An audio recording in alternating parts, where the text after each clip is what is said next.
하나님께서는 성도의 죽음을 귀히 여기신다고 말씀하셨습니다. 그러하신 위로의 하나님께서 슬픔을 당한 유족들에게 풍성한 자비와 공의를 베풀어 주심으로 하늘의 위로받으시기를 간절히 바라면서 위로의 말씀을 전해드리겠습니다. 13절 말씀, 형제들아 자는 자들에 관하여는 이 잠을 자는 자들은 어떤 분들이냐? 이미 하나님의 부름을 받고 이 세상을 떠나 영면에 들어가신 고인들을 지칭하는 말씀입니다. 누가복음 8장 40절에 보면 야이로 회당장의 어린 딸이 세상을 떠났을 때 사람들은 애통해했습니다. 그때 예수님께서는 이 소녀는 죽은 것이 아니라 잔다라고 말씀하셨습니다. 깊은 잠에 들어갔다는 것입니다. 잠을 잔다는 것은 깰 때가 있다라고 하는 것입니다. 그래서 이 잠자는 자들에 관하여는 너희가 알지 못함을 우리가 원하지 않는다. 자는 자들에 관하여 잘 알고 있으라는 것입니다. 사후의 세계에 대해서 올바른 영적 지식을 갖추고 있으라고 하는 것입니다. 사람이 이 세상을 살다가 떠난 후에 어떻게 될 것인가 막연한 추측이나 상상이 아니라 명확하고 사실적인 지식을 소유하고 있으라는 말씀입니다. 왜 그것을 알아야 합니까? 한번 세상에 와서 살다가 이 세상을 떠나면 그것으로 끝나는 것이 아닙니까? 그렇지 않습니다. 그 이유는 소망 없는 다른 사람들처럼 슬퍼하지 않게 하려 합니다. 하늘의 소망을 알지 못하는 사람들은 고인에 대한 슬픔에 망연자실하게 됩니다. 살아갈 힘도 잃어버리게 되고 또 비통하는 마음으로 용기를 다 잃어버리게 되는 것입니다. 그러나 하늘의 소망을 가진 사람들은 고인과의 작별을 슬퍼하되 언제까지나 슬퍼하지는 않는 것입니다. 왜냐하면 천국에서 다시 만날 그날을 알고 있기 때문입니다. 갑작스러운 고인과의 이별이 마음이 아프지만 그럼에도 불구하고 다시 만날 소망이 있기 때문에 그 크나큰 슬픔을 참고 견딜 수가 있는 것입니다. 14절 말씀처럼 예수께서 죽으셨다가 다시 살아나심을 믿을진데 이와 같이 예수 안에서 자는 자들도 하나님이 그와 함께 데리고 오시리라. 예수님께서 우리를 위하여 죽으셨다가 다시 살아나신 부활의 사건을 잘 알고 있습니다. 죄가 없으신 예수님은 바로 우리의 죄와 허물로 인하여서 우리를 용서하시고 구원하시기 위해서 이 땅에 오셨고 십자가에서 죽으심으로 우리를 영원한 멸망과 고통에서 건져 올려주신 것입니다. 그리고 장사한 지 사흘 만에 죽은 자 가운데서 부활하셔서 하늘로 올리우셨습니다. 이제 때가 되면 예수님께서는 이 세상을 심판하기 위하여 다시 오시는 것입니다. 그런데 그것이 우리와 무슨 상관이 있습니까? 상관이 있습니다. 이와 같이 예수 안에서 자는 자들, 예수님을 신실하게 믿고 섬기다가 이 세상을 떠난 자들은 하나님이 그와 함께 오시겠다고 말씀을 하시는 것입니다. 예수님이 재림하실 때 혼자 오시는 것이 아니라 예수 안에서 잠자는 자들, 예수님을 믿고 이 세상을 떠나신 지금 잠들어 계신 그분들과 함께 오신다는 것입니다. 이 얼마나 기쁘고 놀라운 일입니까? 죽음으로 끝이 아니라 다시 살아나 예수님과 함께 오신다는 것입니다. 바로 이것이 굿뉴스요, 기쁜 소식이요, 복음이 아닐 수가 없는 것입니다. 요한복음 11장 25절에 보면 나는 부활이요 생명이니 나를 믿는 자는 죽어도 살겠고 살아서도 영원히 죽지 아니하리니 네가 이것을 믿느냐 말씀하셨습니다. 우리는 부활이요 생명이신 예수 그리스도를 믿습니다. 그렇게 주님을 믿는 자는 죽는다 해도 다시 예수 안에서 살아나게 되고 영생을 얻게 되는 것입니다. 15절 말씀 보면 우리가 주의 말씀으로 너에게 이것을 말하노니 저는 지금 주님께서 우리에게 전해주신 말씀을 하고 있는 것입니다.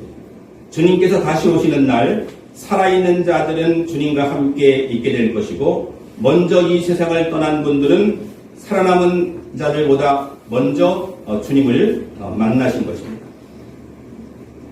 16절에 보면 주께서 호령과 천사장의 소리와 하나님의 나팔 소리로 친히 하늘로부터 강림하시리니 그리스도 안에서 죽은 자들이 먼저 일어나고 그렇게 기록하고 있습니다.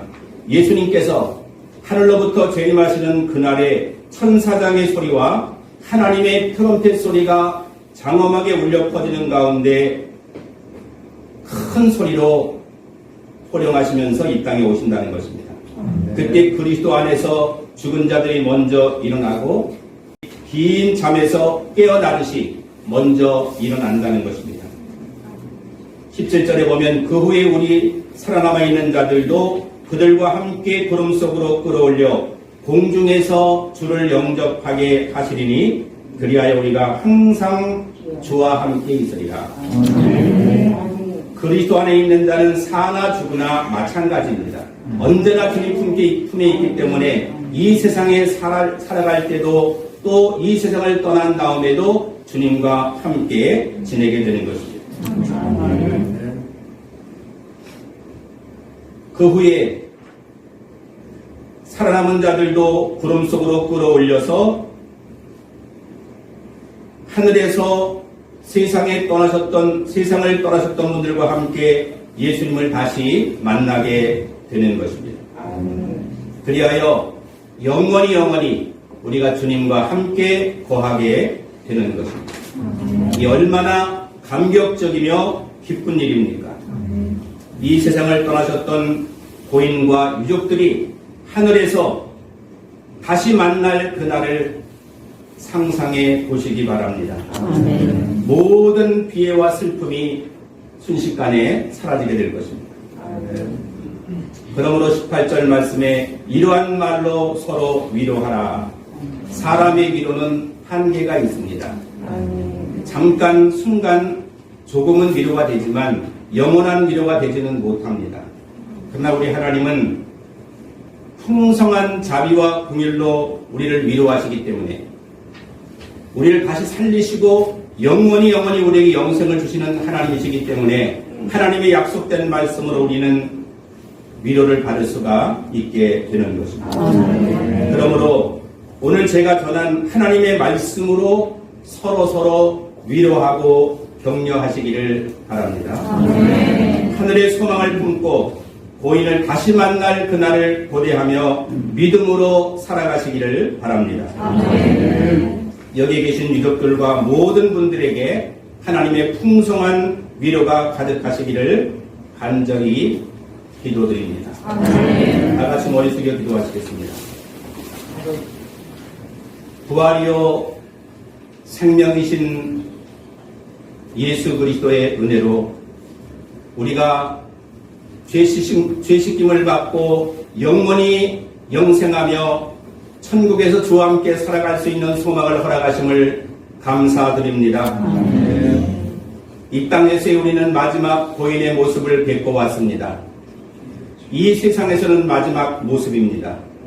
그러나 주님과 함께 올 때에는 영화로운 몸으로 강건한 몸으로 신령한 몸으로 우리와 함께 만나게 되는 것입니다. 그러므로 그 하나님의 소망의 말씀을 붙들고 위로받게 하여 주시고 이 땅에 살아가는 동안 고인처럼 예수님을 신실하게 섬기며 주께서 주신 사명을 잘 감당하는 유족들과 우리 모두가 되게 하여 주시옵소서. 화창한 일기를 허락하신 온화한 날씨를 허락하신 하나님께 감사를 드립니다. 모든 장례 절차를 주님이 주관하여 주셔서 하나님의 천사와 하나님의 풍성한 위로 가운데 하늘의 소망이 가득한 장래가 될 수 있도록 은혜를 베풀어 주시옵소서. 어머님을 비롯한 모든 유족들의 마음 가운데 함께하여 주시고 강건함을 허락하여 주셔서 이 모든 과정을 은혜 가운데 치루어낼 수 있도록 힘을 허락하여 주시옵소서. 예수님의 이름으로 기도드리옵나이다.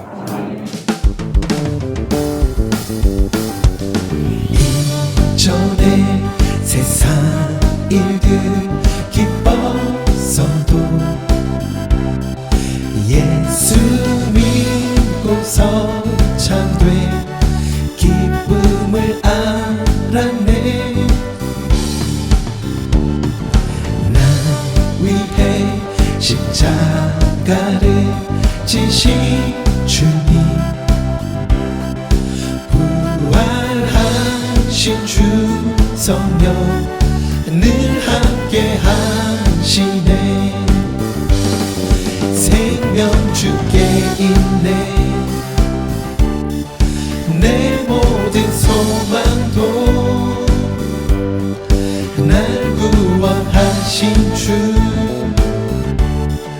늘 찬양하리라. 이 길 끝에 계시는 주의 얼굴만 구하며 약속 말씀 붙들고 믿음으로 가리라. 버려져 텅 빈 가슴 공허해도 주가 맡기신 사명 멈추지 않겠네.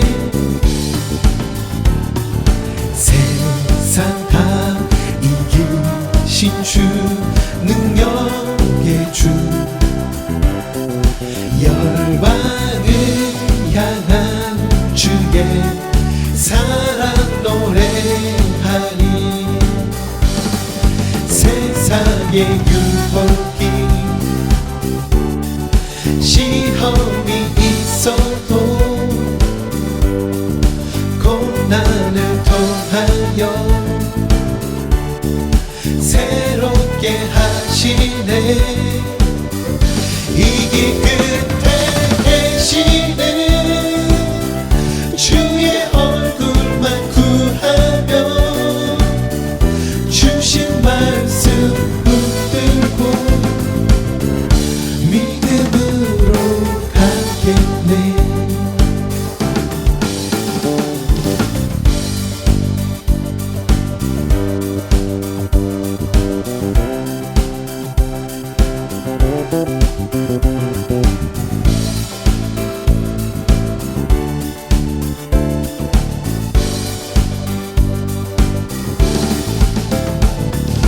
이 길에 많은 싸움 지연해도 돌아서지 않네. 전쟁은 주의 것. 고난이 더할수록 기뻐하네. 넘치는 주의 위로 인해 기뻐하네. 참 좋으신 주님, 다시 오실 주님, 주 오실 그